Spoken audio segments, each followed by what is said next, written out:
One of the most difficult parts of writing any Dungeons & Dragons campaign is, where do I start? Short answer, pre-written modules. They're a great starting point. I'm not a big fan of them, but I have to admit they are amazing to start from. And I understand the irony of me saying I'm not a big fan of them when I'm here to talk to you about my absolute favorite early game introductory pre-written module, Gary Gygax's The Keep on the The Keep on the Borderlands. This thing blew my mind when I found it. I don't want to oversell it. I'm definitely overselling it already, but at first glance, pretty standard TSR module. You got the removable front cover, a nice map on the inside. The rest of the details all in the booklet that comes with it. This one's actually interesting, though, because this one, Keep on the Borderlands, once it was written, actually started being bundled with the standard rule set, the rules box, the basic box of Dungeons & Dragons. In Search of the Unknown was the original, and I've actually got a copy of that. Expect me to talk about that. I'm going to do a little bit of a review of that. But In Search of the Unknown was the original module that was kind of bundled with the basic rule set, but once Keep on the Borderland was written, this started being bundled with the basic rule set as a way to introduce players to D&D, and as a result, the beginning of this whole section, the beginning of this whole book, let's see, where do the actual things start? Yeah, it's the first 6 pages. The first 6 pages of the module are just a basic overview of Dungeons & Dragons, first edition. We even get halfway through, when we get to the map, variable weapon damage. This, my copy, is a pre-owned copy, so the center pages are out, but still. You got a bunch of tables about, like, weapon damage and armor classes, and how to basically add new things into the thing. You got wandering monster lists for levels 1, 2, and 3 to add extra encounters. You get prices of items. Like, this is all stuff that's found in the basic rulebook, but they threw it in here as a quick reference for DMs, or for people who just bought this and were like, I kind of got an idea how to play. Let's just play. I don't want you to come into this thinking that Keep on the Borderlands is some kind of miracle beginning. It's not. It really isn't. It's different from what most modern gamers probably expect, though. After Dragonlance came around, back in the 80s, D&D modules became a lot more scripted, a lot more grand narrative focused, and that's kind of what's shaped a lot of D&D adventures today. Rather than a DM buying these modules and having, like, okay, there's some pre-written encounters and stuff to tweak here and there, they were just kind of given a script and say, read this off, here's the story, they better follow it. Dragonlance is really the pinnacle of that, because they actually advise that you run it for their pre-gen characters, and I can do a whole topic on Dragonlance another time. Whether that is for better or worse. But Keep on the Borderlands it's a great place to start. It is. It's a great place for new DMs, it's a great place for old DMs, it's a great place if you're not a great DM to get some practice. It's a great place if you are a great DM to give your players a real memorable start, too. So I'm going to walk you through this for a little bit. So, of course, like I said, inside cover, you've got a map of the dungeon. This is the Caves of Chaos. And interesting thing, unlike what you see in something like the Village of Hamlet, where you have the moat house, or Against the Cult of the Reptile God, where you see like an big underground dungeon leading to the lair of Explicticatifilus. God, great name, Explicticatifilus. The Caves of Chaos, I don't know why I put the map away. The Caves of Chaos are actually a small network of tunnels. A small network of mini dungeons. So, like, you see over here, this set of dungeons, like, there's a secret door that connects them to these ones, but that's really it. Each entrance that you see on the map is really its own mini dungeon. And it is an amazing introductory dungeon. Like, it's got a good amount of monster diversity.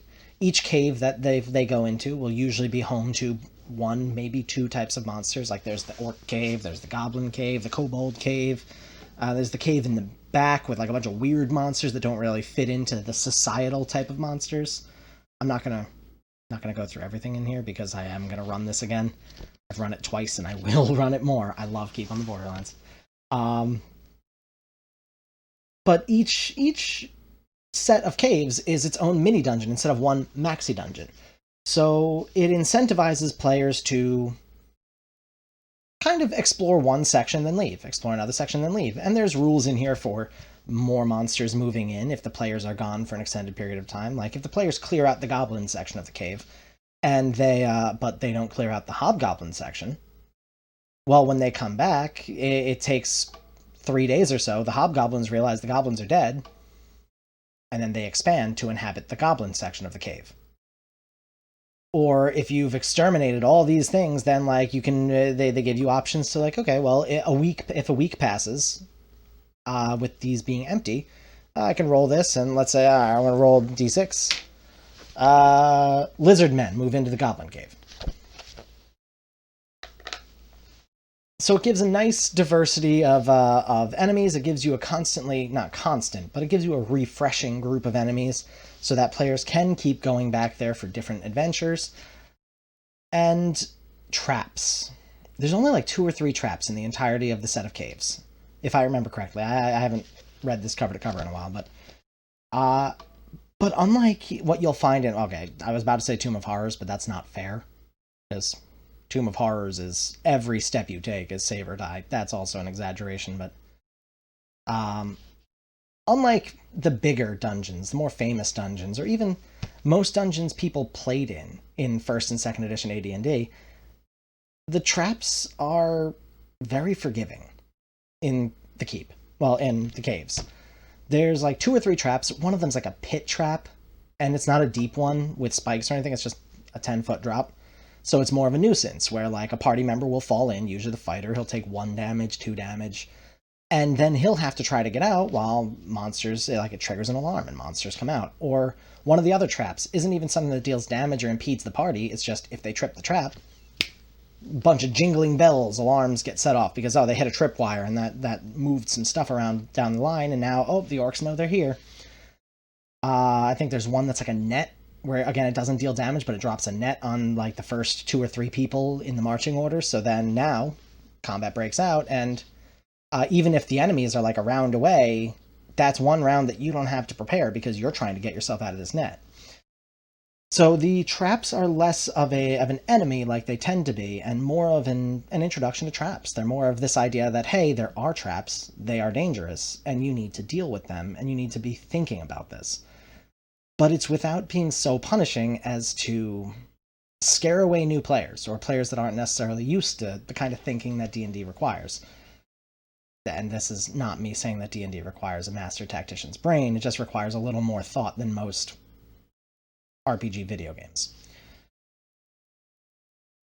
But I've been talking about the Caves of Chaos this whole time, and I love the Caves of Chaos. They are a fantastic set of mini-dungeons to introduce players. But they're not the star of the adventure. So the Caves of Chaos, if they were, this wouldn't be called what it is. This would be called In Search of the Unknown. This would be called The Caves of Chaos, or Into the Darkness, or I don't know, in the lairs of the Orc Lords, whatever. It's not, though. It's called The Keep on the Borderlands. The star of this adventure is the Keep. And I'm actually kind of glad that this copy has the middle pages not really in, because this is the star right here. Come on, focus. That's the Keep. The Keep on the Borderlands itself is the star of this adventure. And actually the wilderness surrounding it too. Funny thing about this map, ready? So you look at this map, this is the wilderness surrounding the Keep. We've got the Keep right here, that square, that's the Keep. Caves of Chaos are up here. And they give you 3 or 4 encounters that you can find in the wilderness, like if the players really want to explore, okay, maybe there's lizard men, there's like a druid in the woods, whatever. But they also include the Caves of the Unknown. Oh, sorry, right there. Caves of the Unknown, which the module says, hey, that's for you to make your own caves. Or if you don't want to, well, they're not there. But the whole point of this is that the Caves of Chaos are set up to... They're set up to encourage multiple excursions.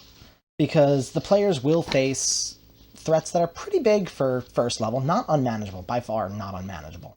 Even in the brutal rules of first and second edition.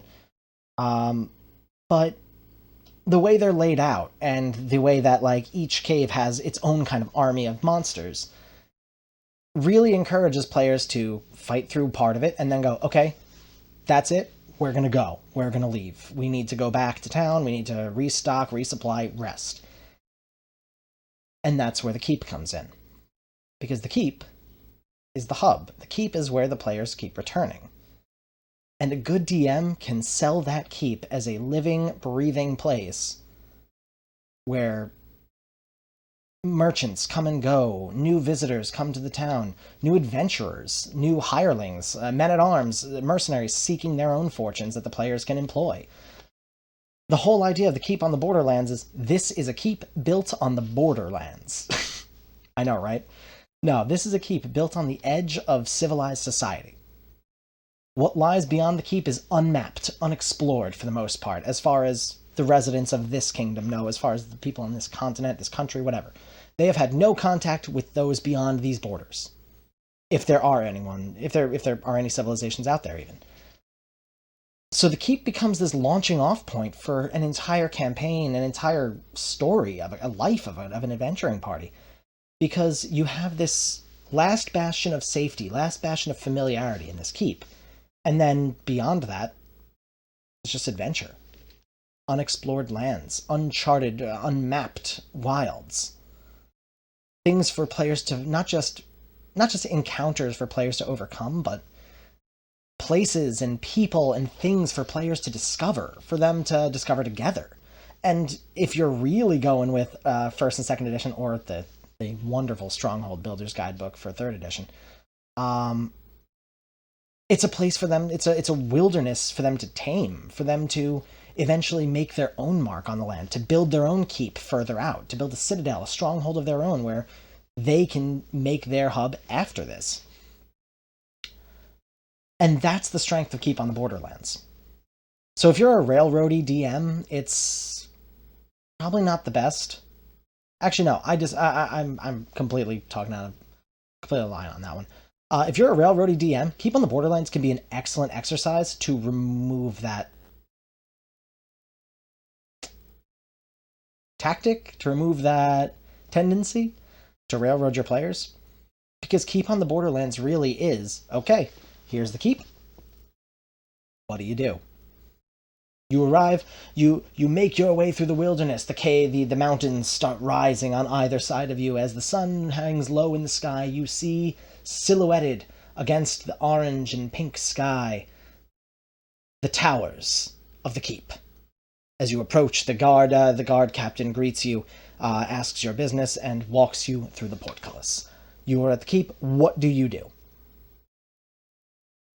It gives players a chance to go around to ask people, hey, what's going on around here? Does anyone need help? And the module obliges with answers.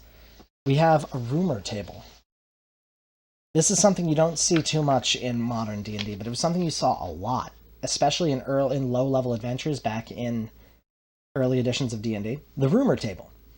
So there are 20 results here that you can either handpick them to be like, okay, here's rumors that are around. You can add or subtract from here. In fact, the game encourages you to, but there's 20, so you roll a d20. Oh, 20.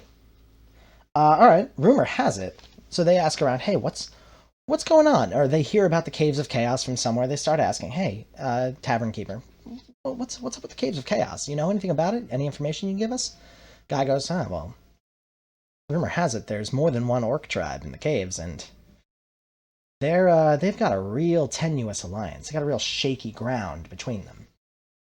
Now that is a rumor that the players could possibly exploit. They know that there's orcs down there. They know that they fall into at least two factions. And maybe they can ally themselves with one faction against the other and help them out in one way or another, maybe gain some favor, if they're clever. The best part of the rumor table, though, is that some of them are labeled with an F. Let's see if I can get it to focus on the words. I don't know if I can. Yeah, some of them are labeled with an F. The F means it's false. Not all rumors are true. Player goes around gathering information, and I'm not going to read them off because, again, I'm going to run this more, so I don't want to ruin it because I know my players are going to watch. I know at least some of my players will watch this video. So let's say, okay, I'm going to get information. I'm going to ask the local guild master what's going on down there. And the guild master says, oh, well, one of the guild merchants went missing around there. If you can return him, we'll reward you handsomely. That's a rumor that's probably true. I mean, if they're hearing it from the guild master, probably true. But if they hear it from someone else, you don't know. Someone says, oh, I hear there's a powerful wizard that guards one of the caves deeper in. Be careful down there. Maybe the players arrive and they go through the whole caves and then they go, wait a minute. There's no wizard here. That guy was lying. Or, oh, there's a long time ago, bandits used the cave and they've got a great store of treasure. Well, that's a lie. Like, having those false rumors is something that also is not something you see, even if a modern day module, modern day adventure gives you these plot hooks like that, they don't really give you the false plot hooks, and I feel like that's a missed opportunity. Because that means anytime a player uses gather information, or anytime a player uses insight, if we're doing 5th edition, or investigation, not insight, in 5th edition,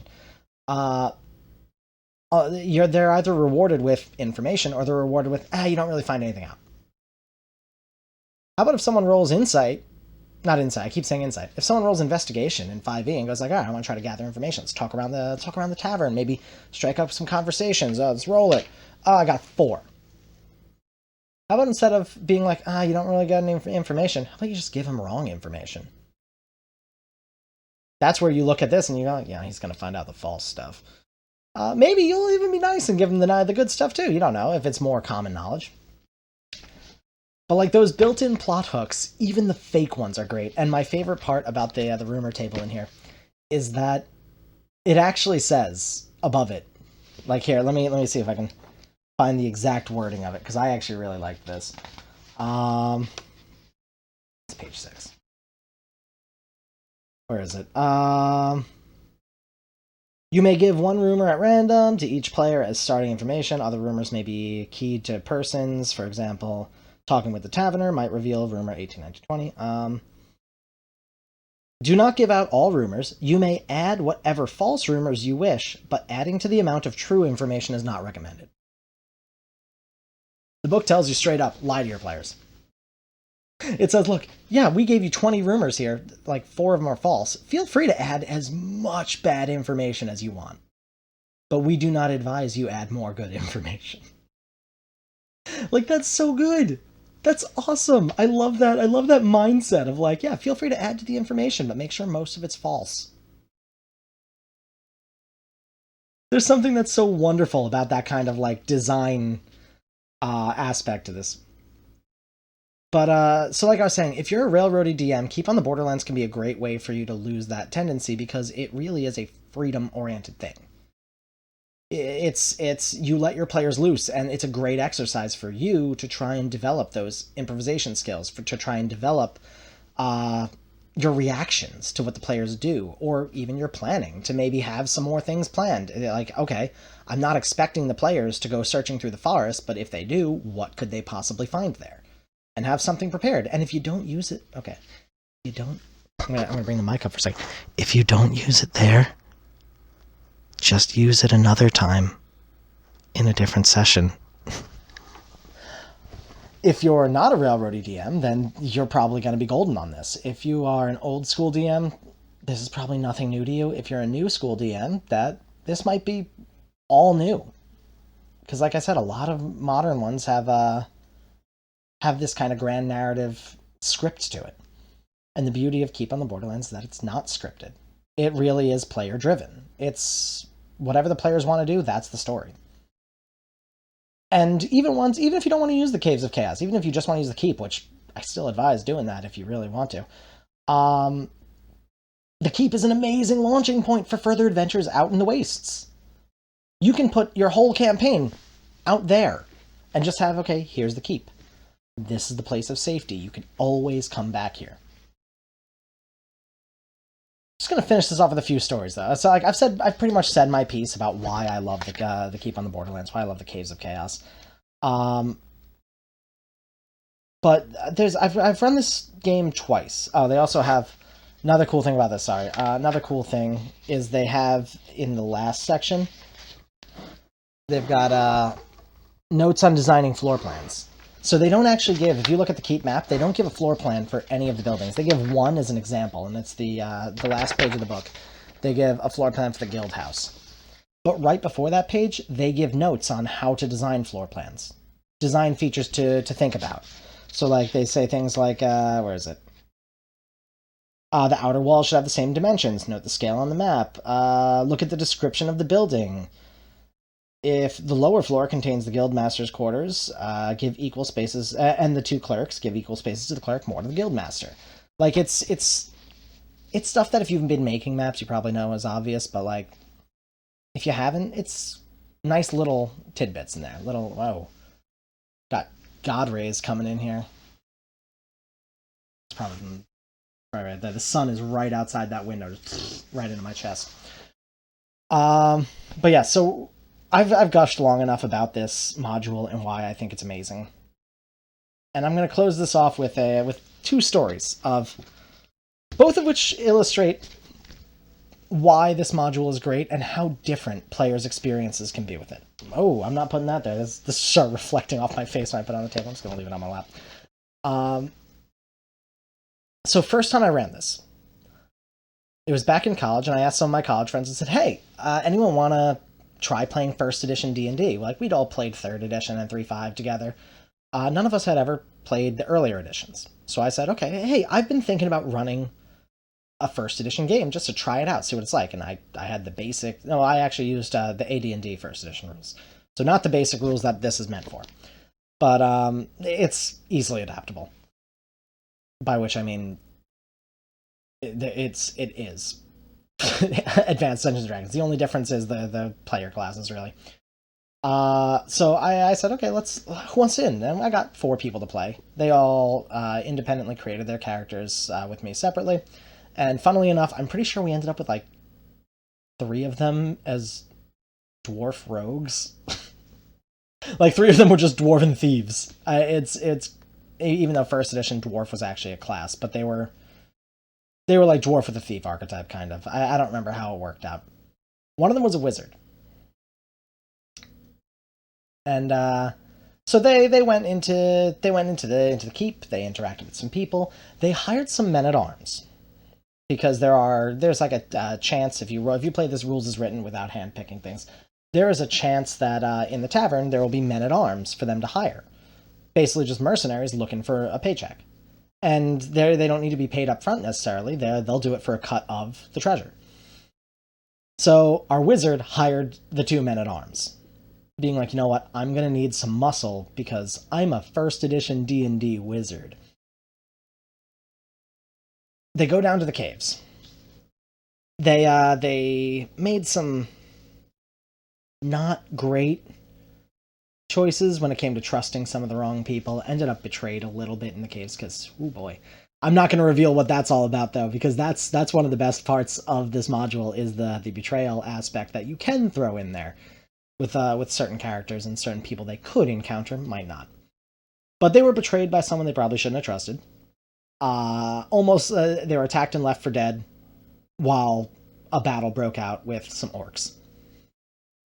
The wizard shoots his, I think it was acid arrow, maybe it was magic missile, I don't remember. He shoots his spell, goes, kills one of the orcs.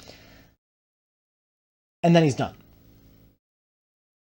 Because this isn't 5th edition, where you get cantrips. You get your level 0 spells that you can cast as many times as you want a day. This isn't 3rd edition, where you start out with 4 level 0 spells and 2 level 1 spells. No, this is 1st edition, where a wizard gets 1 spell. 1 spell every day. So he goes, kills an orc with his spell, and then goes, well, I'm out. but there's still orcs to fight. And the wizard ends up as the party kill leader. Because everyone else, like, our thief got a backstab on one guy. One of the thieves. They ended up duking it out with these orcs and swinging and missing, swinging and missing, swinging and missing. And for some reason, our wizard was rolling like a god. Like, if you look at the first edition handbook, when you look at the hit matrix, because first edition had hit matrices, where you'd roll and then you'd look at your class's table and it would tell you if you hit that armor class. You look at a wizard's hit matrix and it just says "why" in big letters. No, you basically shouldn't be rolling to hit as a wizard, but you sometimes have to. And he's just rolling like a god. He is hitting everything. And the joke becomes, because of some shenanigans that had gone on with some Nerf swords in our group, where our best sword fighter was unable to deal with the strategy of holding your sword like this, turning to the side, and just going. So the joke became that that's all the wizard was doing. He was just crab walking down the hall, wiggling his sword in front of him, and the orcs just had no idea what to do about it. So they couldn't fight it. That was the only way we could explain it, that he just lucked into this. But when people saw that, the men-at-arms were like, how are you doing that? And he goes, oh, this is he actually goes to bluff on this one. He's like, oh, this is a long-lost sword technique. It's I've researched it. It really is quite excellent, and I don't know how more people don't know of it. So I rolled to see if the men-at-arms believed him. One of them did, one of them didn't. So the one of them did started copying. And the funny thing is, when I was rolling for him, he ended up rolling a lot better. So even the other one who didn't believe him started copying him. So we had this goon squad of a wizard and two heavily armored dudes with swords just going down the hall, killing orcs left and right. But yeah, that session, that only ran for one session. They cleared out a few parts of the caves. They went back. It was a good time for all. The second time I ran it in 5th edition, actually, because I co-ran a D&D club at the school I was teaching at, high school, and I was given the group of freshmen to DM for. So I said, you know what? Let's run Keep on the Borderlands for them. Let's give them a taste of that. Keep on the Borderlands was great for them. So we ended up, we had a wizard, a priest, a rogue, a wizard, cleric, rogue. The cleric was like a cleric of one of the neutral gods, I don't remember which. A lawful evil paladin, black dragonborn paladin of Tiamat. And I believe there was a half-orc barbarian too.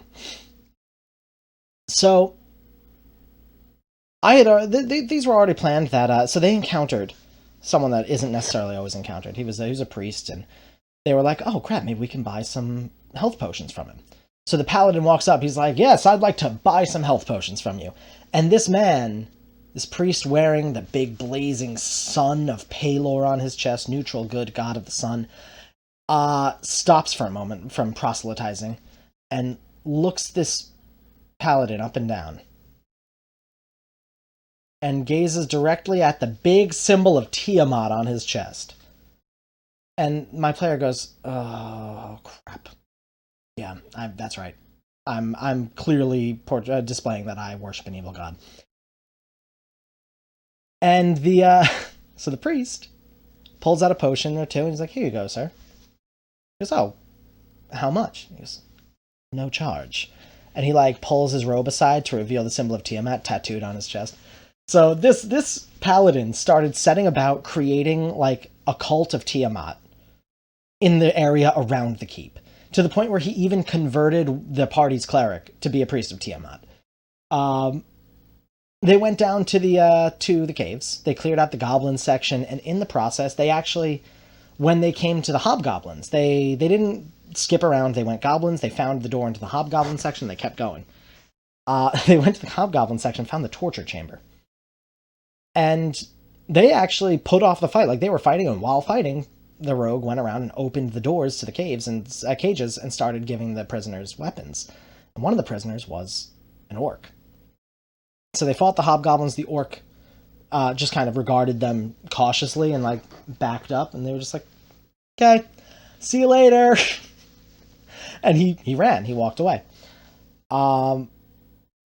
They went down to the goblin section, and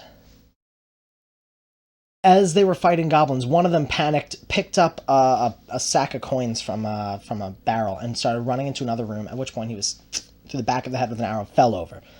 And the paladin ran over to check his body, and saw an ogre just standing in the doorway over him, staring at him. The paladin picks up the bag of coins out of the goblin's hand, just keep looking at the ogre, and just holds it out. The ogre takes the bag of coins and just stands next to the paladin and just starts following him everywhere. And all the players are like, "Yeah, we got an ogre, we can do whatever we want." Until one of them actually realized, wait a minute, we don't know how long this guy's employed for, and we do not know the terms of this contract. We just gave him money, and he's with us now. So at any moment, he could possibly turn coats. It was a fun time. They went back to the keep a few times to restock, sleep, stuff like that, get their rewards, sell some stuff. They went back to the caves, though, and they decided, okay, let's try the other side of the caves. They went to the orc side. They show up in the orc section, and a bunch of orcs come out. They come streaming out. And they're about to start combat until the one orc steps forward. He's like, "Hey, wait! These are the guys that saved me!" And then the half-orc who's with them takes off. He's a really ugly guy, so he has a burlap sack with a smiley face on it at all times. He takes off the sack, reveals he's an orc, and they're like, "Oh, brother!" They rolled high enough diplomacy and all that, and persuasion, that they actually ended up becoming friends with these orcs. They played their cards exactly right.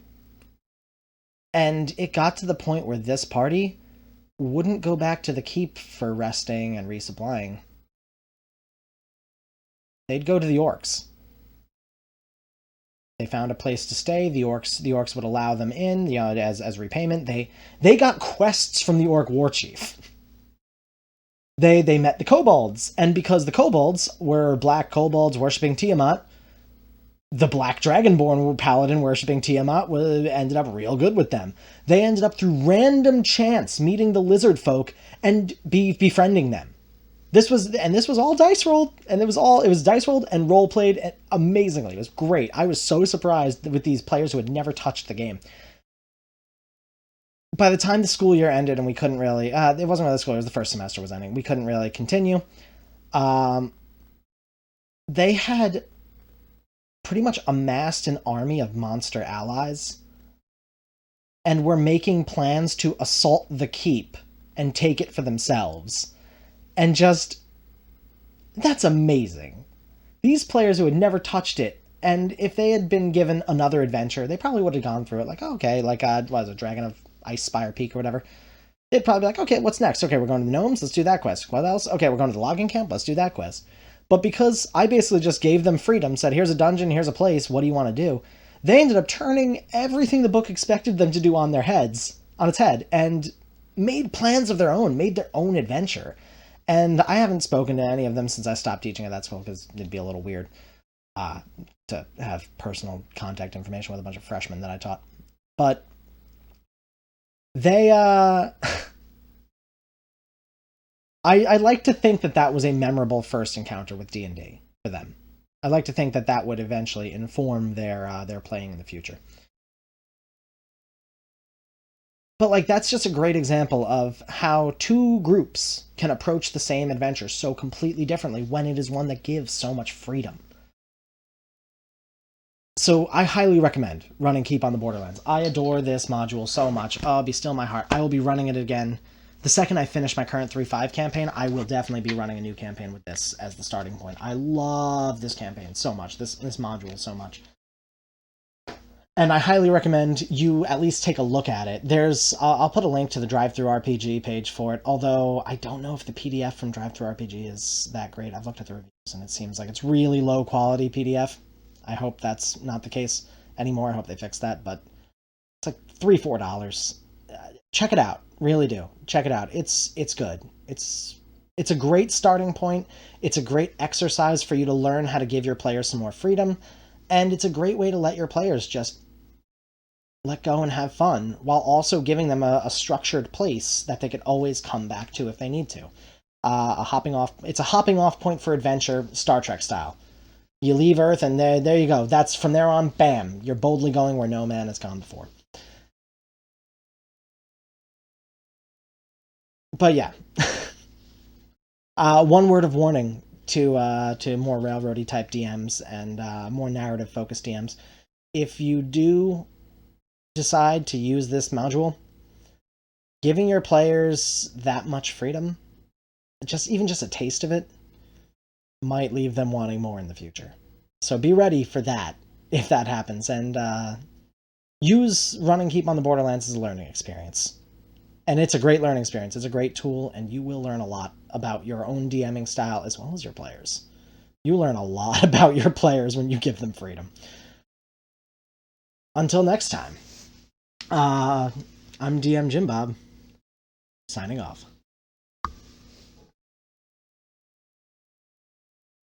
Oh, sorry, didn't see you there. Thanks for watching the video. If you liked it, hit the subscribe button. If you didn't, leave a comment. Tell me how I can do better.